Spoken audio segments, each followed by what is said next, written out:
to a very special interview series at ETBFSI.com. Today we have a very special guest joining us, someone at the helm of one of India's leading NBFCs. Well, as the MD and CEO of L&T Finance, Sudipta Roy has been instrumental in steering the company through transformative phases, focusing on digital innovation, financial inclusion, and sustainable growth. In this conversation, we'll explore the evolving landscape of NBFCs, the company's strategic priorities, and how L&T Finance is positioning itself for the future in a competitive and rapidly changing financial ecosystem. Hello, sir, and welcome to the show. To begin the conversation, first thing first that I would like to understand from you that recently we have wrapped up the financial year 2025. So would you like to give highlights on how was this financial year for L&T Finance and what observation that you have in terms of numbers as well as the developments that the company and the NBFC sector have witnessed altogether? Thank you, and thank you for giving me the opportunity to talk to ETBFSI. One of the things which was very particular about last year was that last year was a reasonably challenging year for the BFSI industry as a whole. Especially because of asset quality issues in many of the lines of segments of business.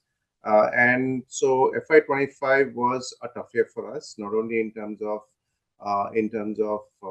growth, but also in terms of making sure that we maintain the growth momentum through a difficult asset quality phase. Having said that, one of the important metrics is that we ended the year with 2,644 crores of profit after tax, which is our highest ever profit after tax, which is a growth of about 14% year on year. On the disbursement side, the disbursement was for us about 60,000 crores, which was definitely a reasonable growth over the previous year, but it was probably fell a little short of what we had originally set out to achieve, primarily because of a couple of reasons. First thing, obviously, was that there were asset quality headwinds in the microfinance sector. And as you know, we are a very large, JLG microfinance player, and approximately with a 26,000 crore book size. So for us, it was very, very important that we navigate well through this period, and we do not do any disbursements or we do not do any aggressive moves during this period, which might be detrimental later on. Our asset quality actually held the best in the industry.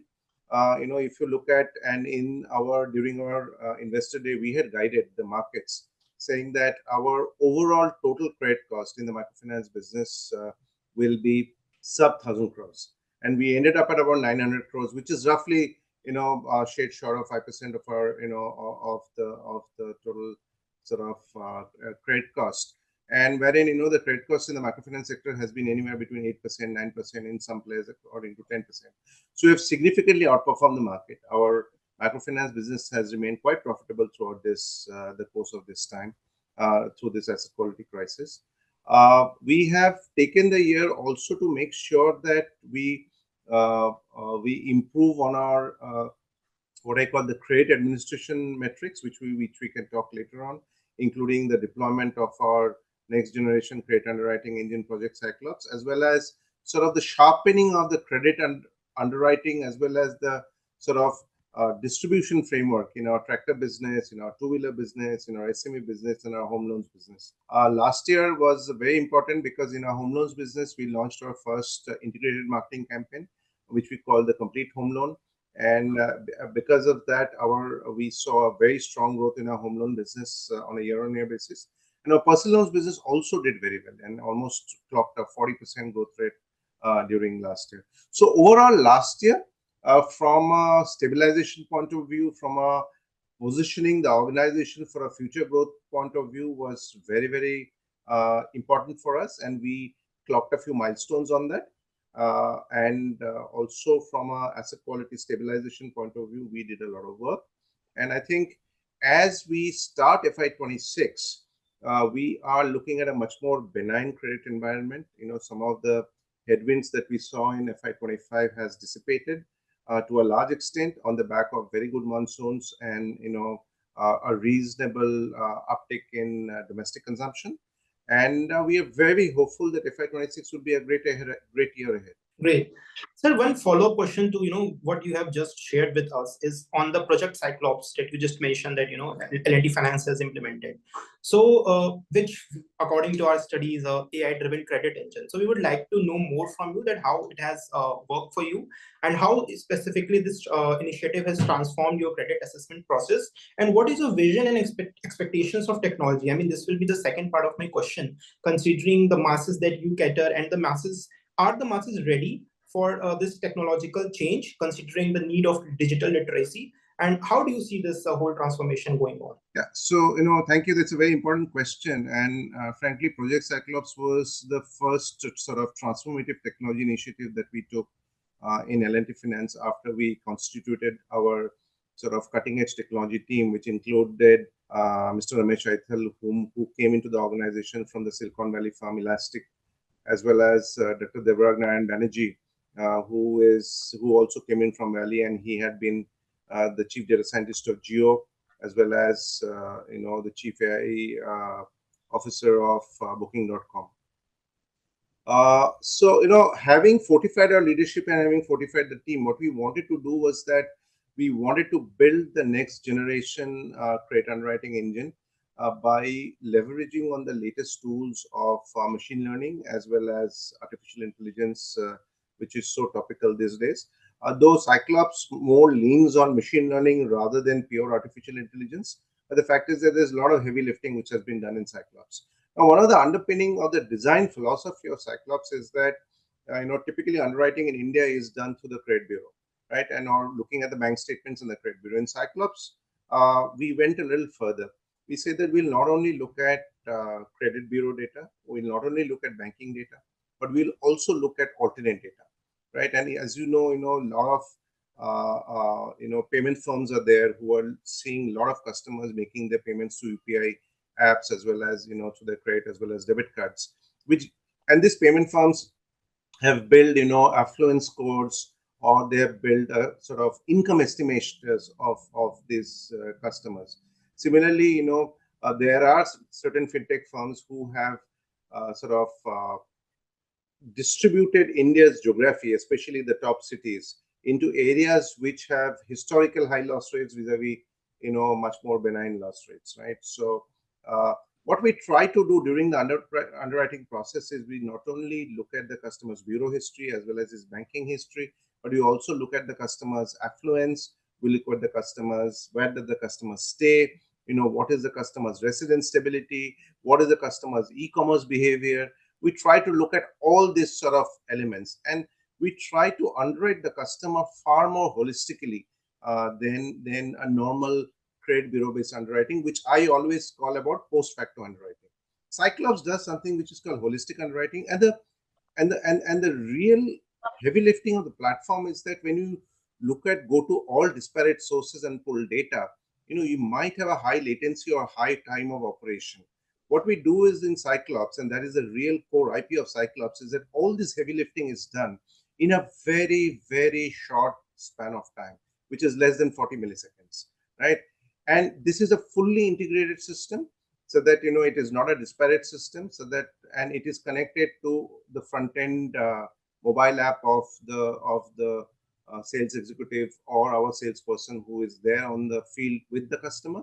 So the customer really does not sort of feel at any point in time that such a sort of involved underwriting is going on in the background, and that is what the beauty of the process is.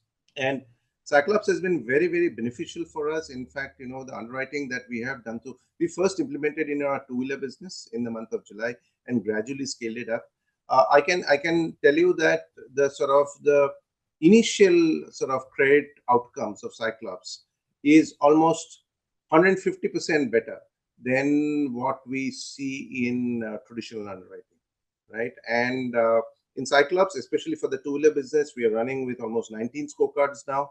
In the tractor business, where Cyclops is being implemented, we are running with almost close to 20 plus scorecards. I think 24 is the exact number, right? Cyclops is getting implemented in SME business this month, followed by the personal loans business.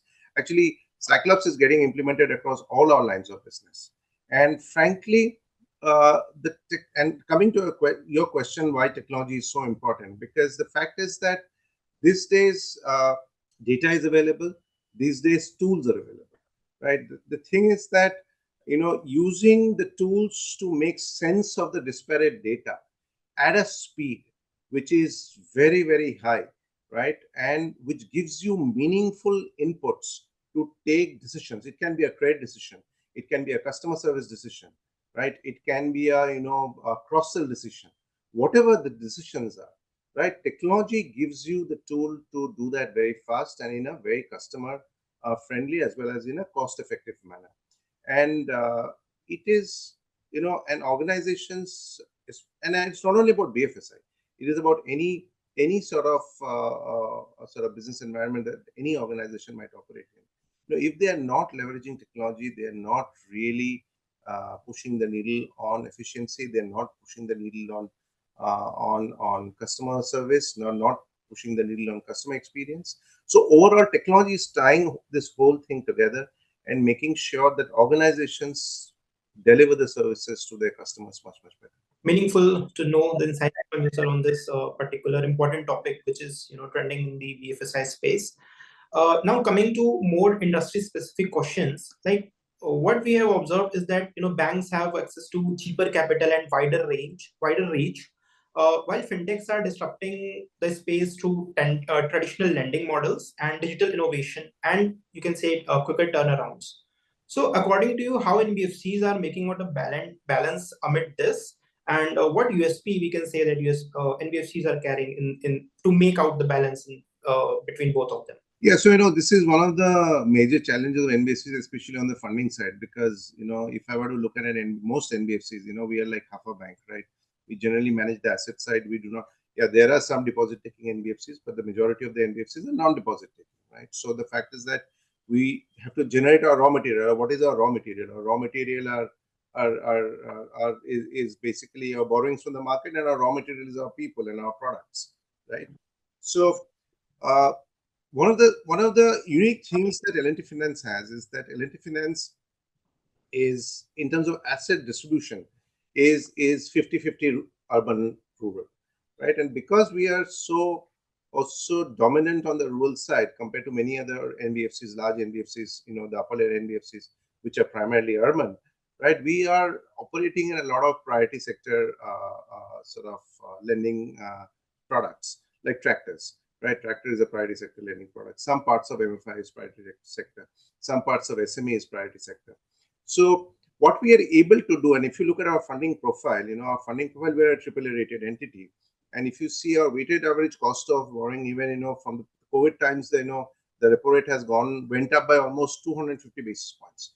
But if you look at our overall cost of funds trajectory over the last 3 years, our cost of funds have moved by about 35 basis points, while the market has gone about over 250 basis points. Now, this has been done judiciously by our treasury, by a mix of instruments, and we obviously raise money from the market in terms of NCDs.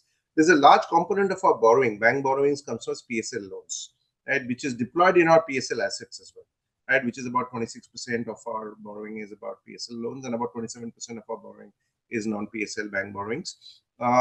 This year, as the inflation started to ease, and obviously the Reserve Bank of India sort of moved into an accommodative phase, we have seen the commercial paper having rate efficiencies as to the lower end of the tenor, right? So if you look at our commercial paper distribution to our overall funding mix, maybe 18 months back, it was only about 2 to 3%.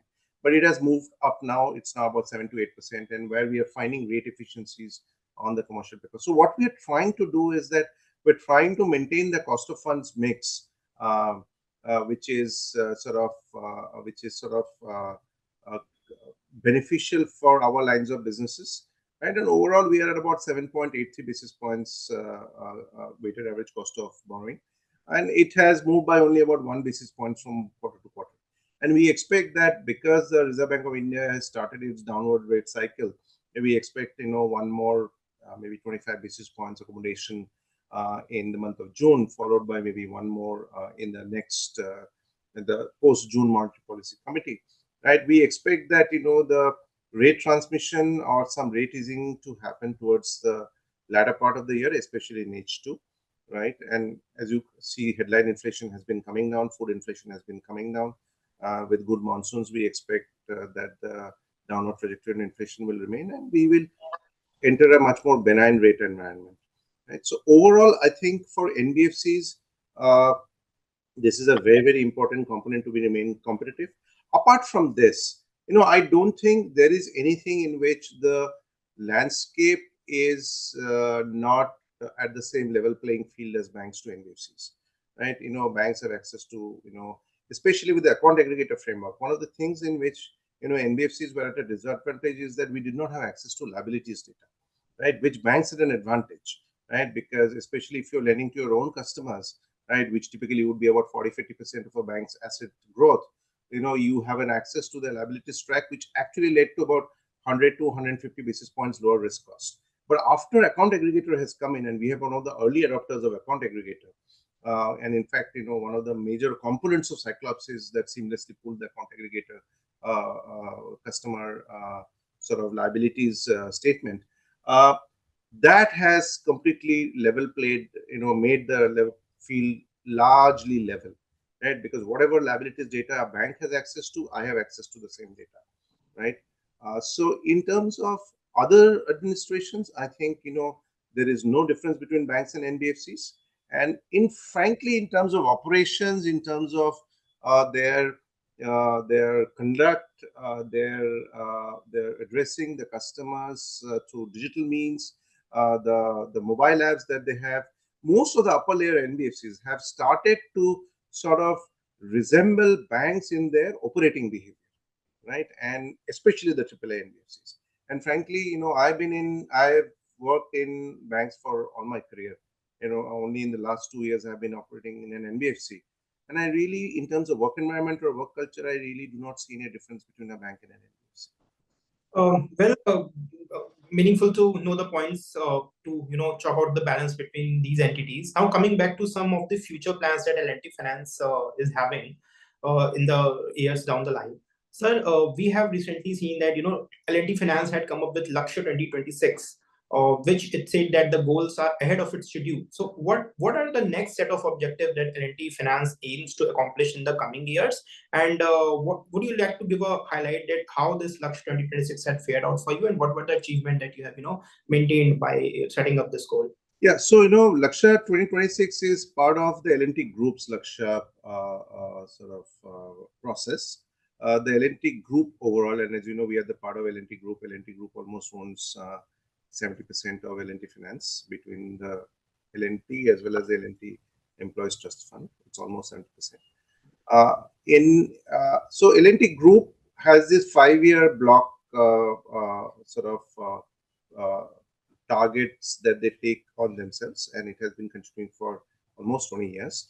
So this Laksha 2026 started from 2022 and will end in March 2026. And as part of that, L&T Finance took upon a couple of goals. And the first goal was obviously for retailization. Now we said that we will make the transition, and if you see prior to 2021. L&T Finance was largely a wholesale and a rural retail NBFC. And frankly, because of market conditions, the wholesale sort of division did not live up to its potential. And so we decided sometime around, the latter part of 2021, early 2022, that we will make the transition to a full retail NBFC. So obviously, one of the goals of Laksha was 85% utilization. Right, so we said that we as an organization by 2026, exit March 2026, 85% of our book has to be retail. Now the fact is that now we are 97% retail. In fact, we changed the goalpost. Once we did 85% retail, which was in the latter part of calendar 2023, we said that okay, now let's change our goal and move it to 95%. And so we are now 97% retail. So a very small portion of our wholesale book remains on our book, which constitutes only about 1 or 3% of our on-book assets. Then we say that we will do at 25% CAGR, right? So that is something that more or less we have achieved. Though the overall growth rate, book size growth rate in FY25 was slower at about 19%, right? But if you look at the consolidated growth rate over a period from the time that we have started Laksha goals, we have at 28% growth rate, right? And one of the targets was an asset quality target, right? So we said that asset quality, gross stage 3 has to be less than 3%, and net stage 3 has to be less than 1%, right? Net stage 3 we are at about 0.97.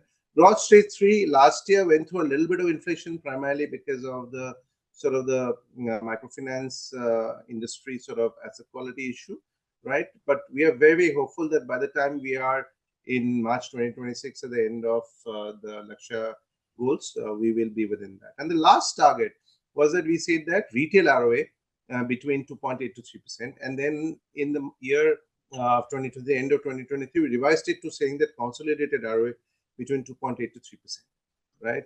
So now, if you see the full year FY25, our consolidated ROA is 2.44%, and we have guided the market that we will come closer to that 2.8% to 2.8 to 3% ROA mark by exit FY26. It might be possible that we might not 100% be able to sort of cross that 2.8% ROA exit FY26, but we'll come very close to that at the end of FY26, and we are very, very certain that the next steps, which is Laksha 2031, right, is when we will take on new goals, right, which will be asset quality goals, which will be growth goals, and which will be ROA goals as well, ROA and ROE goals as well. So those are undergoing formulation currently, and those will be adopted closer to April 2026. And that is when we will be able to announce our Laksha 2031 goals to the market in April 2026. So now again, a continuation to this, like, would you like to share that what are your short-term and long-term growth targets, specifically if you can, share in terms of AUM, and do you have any expansion plans in near future? So a couple of things. For example, what we have guided the market is that we will maintain at 20%, minimum 20% CAGR, right? So as part of Laksha goals is 25% CAGR. But given the fact that we had a little bit of asset quality, we are very certain that we will achieve on an overall basis between 2022 and 2026, we'll achieve that 25% CAGR. But again, because the markets have been a little bit sluggish over the past year, and though we are seeing signs of that sort of dissipating, the sluggishness dissipating, and we are looking at a very strong FY26. We have guided the markets that our AUM growth should be 20% plus, right? Our objective will be to come closer to 25%, but we are pretty confident that it will be 20% plus. In terms of our sort of fulcrum businesses, our fulcrum businesses like two-wheelers, our microloans business, microloans business, we continue to be very strong, and we are expanding into new geographies. We have started the geographies of AP and Telangana. We are expanding into Western UP this year. We are re-entering Assam this year because post that Assam microfinance issue, we had exited the market, but we are getting back into Assam. We are deepening our distribution in Maharashtra in microfinance, deepening it in Rajasthan. In two-wheeler, we are expanding our coverage on the back of the excellent results that we are getting in Cyclops. In the tractor business, there were certain markets where we had limited coverage, like Rajasthan or Tamil Nadu. We are expanding the coverage in those markets, and in personal loans, we are doing large partnerships.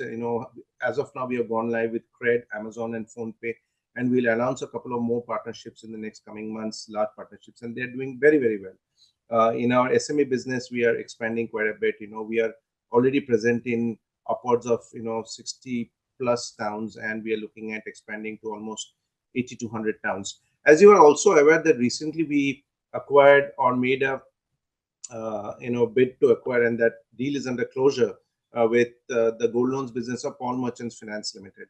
And so this is a new business which is coming into L&T Finance, and we are getting about 130 branches along with this business. We'll get about 1,300 crores of AUM that will come with this business, and about 800 employees. So we cut time to scale by almost 24 months by acquiring this business, and we are expecting to close the sort of integration of this business in the first half of June, which is next month, right, and integrate the whole business to L&T Finance. And our objective is to set up about another 70 new branches, 60 to 70 new gold loan branches during FY26, right? Taking our overall gold loan branch count to almost 200. And please also bear in mind that these branches are now probably gold loan branches, but they will start selling all L&T Finance products as we slowly start integrating into L&T Finance. And so this year we are also bringing the concept of something called Sampurna branches, wherein each branch will sell a whole plethora of products, trying to make L&T Finance branches more or less universal product shops rather than a single or a dual product shops. So that is also one of our objectives. In terms of market, I think FY26 on the back of good monsoons, which has started, and us being a large rural sort of outlay NBFC as well, we think the growth will be reasonably strong this year, and we remain focused on asset quality. I've talked about Cyclops before, and I've talked about the good outcome of Cyclops that is being visible on our credit quality. We'll continue that trajectory, and we'll continue to grow our balance sheet equally as well. Obviously, our objective is to deliver returns to our shareholders as per our Laksha goals. And in FY26, we'll try to come as close to that 2.8% ROA mark. Exit FY26 is something that we are targeting. So now coming to some of the specific questions like the data, we would like to understand how this is faring out in your businesses.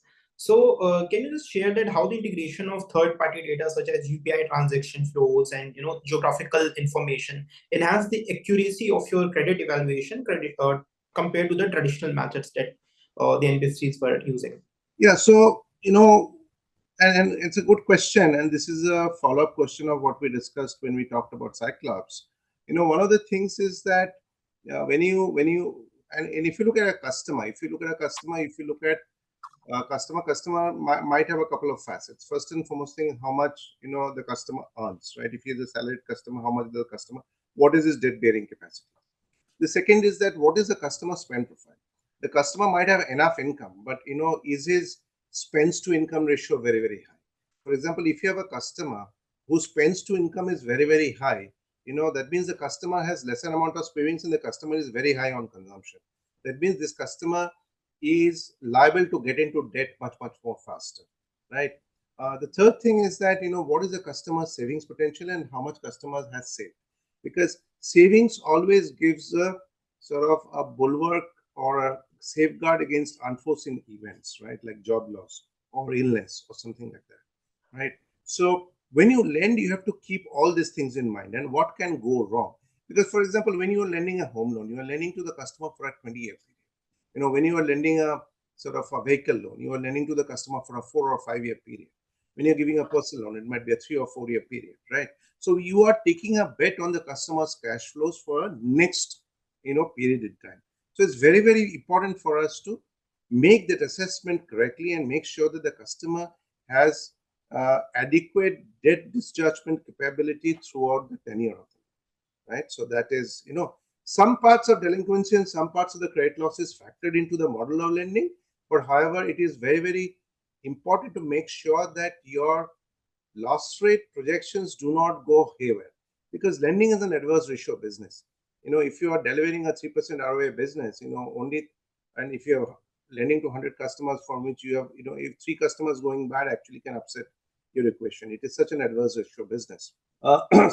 The alternate data tells us much more than or supplants what the bureau tells us or the bank account tells us. It tells us about how the customer's spend flows are going, right? It tells us about the customer's residence stability, whether the customer stays in that particular location, he or she is saying that they stay there.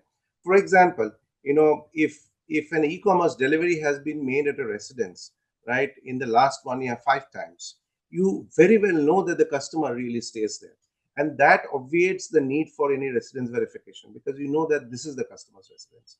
Some of this data in terms of flags, etc., are already available from many of the e-commerce players, as well as many of the payment companies, maybe in the form of a stability score. Mostly, we do not, when we look at this data, we do not look at any PII data, or we do not look at any demographic data. What we look at is we consume scores, right? And the scores have a range. And what we do is that we backtest these scores with some of these partners. So in this model, when the scores come in and when the scores have ranged from good, moderate to very good, right? This has got, it has got, and depending upon what the score is, the model consumes the score, and the model constructs a profile of the customer.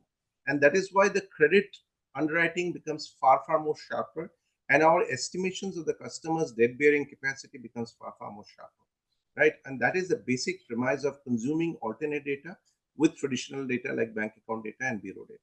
And it makes the underwriting process much more stickier, much more stronger, and much more accurate. However, it is very, very important that it is very difficult to handle all this data in a very short period of time, as I told initially. So the trick is how you're able to do this in one single pass and do not do it in piecemeal. If you try to do it piecemeal, you will fail, right? You will have a very broken customer experience. The trick is how to do all this in one single pass, stitch it together, and come to a meaningful conclusion. Well, thank you so much for sharing some, insightful and meaningful thoughts on this particular question. Because during my conversation also with the industry in general, so this is something that most of us discuss many times, and how to tackle the data was one of the biggest question that we all had. And I think now your thoughts coming out in the public would be very helpful for many of us. Now, sir, coming to the another question, which is again related to the industry, is like you also mentioned, and we have also seen that in the recent past the NBFC market has remained a little volatile. And now coming to the reasons is a different aspect, which we are not going to touch. But yes, it has remained a very volatile situation in the recent past. So how L&T Finance has balanced the growth with risk management in this volatile situation? The first thing that we tell our people is that risk is your middle name, right? The fact is that if you ask us to choose as an organization between growth and risk, we'll first choose risk and then we will choose growth, right? So we are first a risk focused organization and then a growth focused organization. Having said that, I'm never saying at any point in time that growth is not important. Obviously, growth is the rice and the etre of the existence of an organization. That for financial services organization, it is risk which is sort of as important as growth, right? If not more important than growth, right? Because what happens is that if you mismanage risk, you will, your growth really falters, right? So it is probably a better strategy to slow down a growth a little to manage risk better. And when that sort of the volatile situation, as you referred to, sort of dissipates, then accelerate growth, right? So it is the fine art of calibrating your growth momentum in tune with the market condition, right? And that is something that we have tried to do last year, and that is something that we will try to do as going forward. It is not easy to have this fine balance. It requires a very strong organizational command and control mechanism, right? And that is why, as part of our next technology initiative, we are building something called Nostradamus, right? Which is basically an automated portfolio management and an early warning system engine, which tells you that, this sector is worsening or this customer is worsening, and be vigilant about this customer, or this geography is worsening. Now, most of the time, Indian financial services organization, they do a reasonably good job of underwriting and onboarding the customers. But in my experience, many retail lending organizations in India do not do a as good job in portfolio management, right? Typically, they wake up after, in the proverbial English proverb, after the horse is bolted, right? That means, after the event has happened, or after you have piled up enough risk, suddenly you wake up. Our new technology tool, which will deploy sometime, Nostradamus, which will deploy sometime in the month of September, will warn us automatically. And it's a very large build that we are doing, somewhat like Cyclops, right? Where it will automatically, it monitors automatically ingesting a large volumes of data as to how risk is moving or how risk patterns are moving. And this is where we are using AI this time, right? Wherein try to make, sort of patterns out of sort of disparate data, or data might that seem like noise, right? Whether risk is emerging or whether everything is hunky-dory, right? And so that is also part of our strategy to make sure that the entire risk management and early warning system is also very, very technology driven rather than individual driven. Because if it is individual driven, sometimes, depending upon the interest of the individual or depending upon rotation of people, etc., sometimes things might break or things might fall between tables, right? When you get technology to do this in an organized fashion, it's very, very difficult for you to miss it. And once it gets sort of structured and imbibed in an organization, it becomes a far, far more responsive organization to all the stimuli which has come from the system, which is continuously scanning the horizon for any signs of trouble. It is early days yet, but this is our philosophy. Our philosophy is risk before growth. Our philosophy is monitor, monitor, monitor, and make sure that you fix things before problems happen. But also, because we monitor, monitor, monitor, we also know that things are improving. And when you know that things are improving, you can fire up your engines much faster than many others and take advantage of the growth.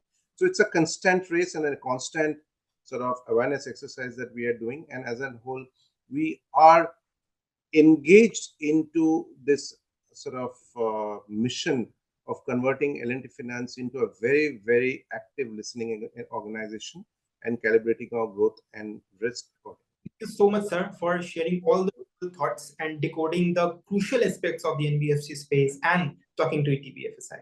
Thank you. Thank you so much. Thank you for the opportunity, and thank you all for